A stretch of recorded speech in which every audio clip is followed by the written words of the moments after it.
I was convinced my husband's son hated my guts. He would always watch me from a distance, his gaze a dark, unnerving stare from the shadows. Then, I stumbled upon a trending post on a local forum. If my parents get divorced, how do I get my mom to take me? She's not my birth mom, but I like her. The kitten wasn't born from her either, but the kitten gets to stay with her. Why can't I? Can a person turn into a kitten? Sensing the poster was just a kid, some users decided to tease him. Why don't you try forging a paternity test? A few days later, 6-year-old Leo Hayes, holding a DNA test report, knocked on my bedroom door. Just before I saw that post, I was instructing the staff on organizing the seasonal wardrobe change. Not too far away, Leo was hiding behind a wall, half of his little head peeking out, his dark eyes fixed on me. I sighed. I honestly had no idea how to connect with my stepson. His father, Joe Hayes, and I were in a marriage of convenience. He was consumed by his work and worried the staff would mistreat his son. My family's business was on the brink of collapse, desperate for a lifeline. It was a perfect match. Before the wedding, Joe warned me that his son was unique, quiet. He asked me to be patient and just make sure the staff didn't bully him. So, on my first day as lady of the house, I had security cameras installed in all the common areas. I tried to talk to Leo, to draw him out, but he remained cold and distant. That all changed the day I fired the nanny who had raised him since he was a baby. He cried his eyes out. And from that day on, he was always there, in the distance, staring at me from the shadows. I was racking my brain for a way to bridge the gap between us when the algorithm blessed me with that post. At first, the title seemed like a call for help. Evil stepmom has moved in. How does a smart kid fight back and not get bullied? It was clearly from a child's perspective. I clicked on it out of curiosity. The poster's mix of childish innocence and adult-like phrasing was oddly charming. He described his family as wealthy, a single dad with a young son who had just remarried.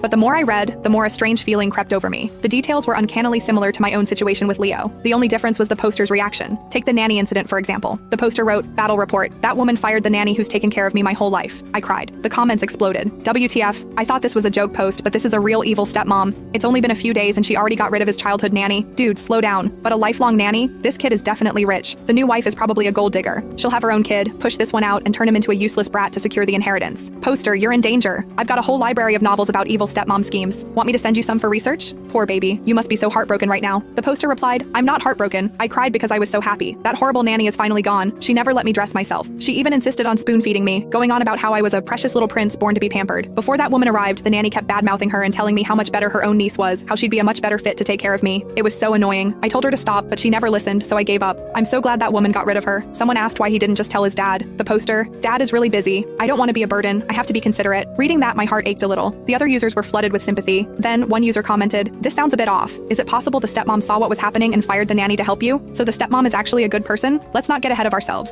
It could have been a villainous plot that backfired and accidentally did some good." The poster, "I don't know if she's a good person. She makes me dress and feed myself now. She doesn't even care that I'm a picky eater. My old nanny would always force me to eat my celery. Today, she just watched me pick it out and didn't say a word." A user replied, "You're too innocent, kid. This is probably a classic move to make you weak and dependent. I have an idea. A test to see if your stepmom is truly good. You seem smart and articulate for your age, so here's the plan.